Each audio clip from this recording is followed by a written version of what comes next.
பெண்கள் உரிமைகளுக்கான கூட்டமைப்பு சுகாதாரம் சார்பாக விழிப்புணர்வு பேரணி நடைபெற்றது.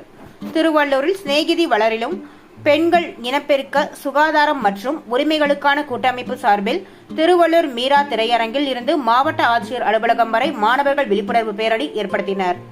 இதில் மாதவிடாய் தீட்டு, இளம் பெண்கள் நலனுக்காக இலவச நாப்கின் வழங்க வேண்டும் என்று, பொது கழிப்பிட வசதி மேம்படுத்த வேண்டும், இனப்பெருக்க உரிமை காக்க வேண்டும், அரசு பள்ளி கழிவறைகளின் சுகாதாரத்தை மேம்படுத்த வேண்டும் போன்ற வாசகங்கள் எழுதிய பதாகைகளை கையில் ஏந்தியவாறு பேரணியாக சென்று மாவட்ட ஆட்சியர் அலுவலக வளாகத்தில் சிறுவர்கள் சிலம்பம் சுற்றி விழிப்புணர்வை ஏற்படுத்தினர்.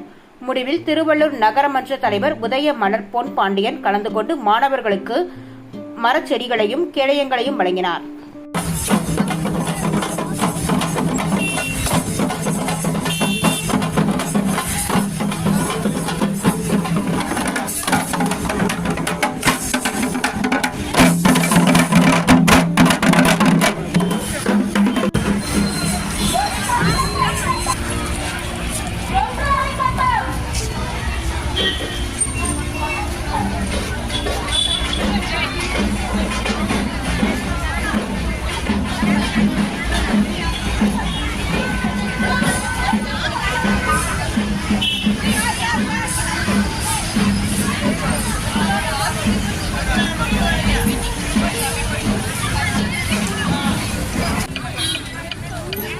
அப்புறம் இந்த கூட்டமைப்பு சார்பாக இளைய பரிசு அன்பு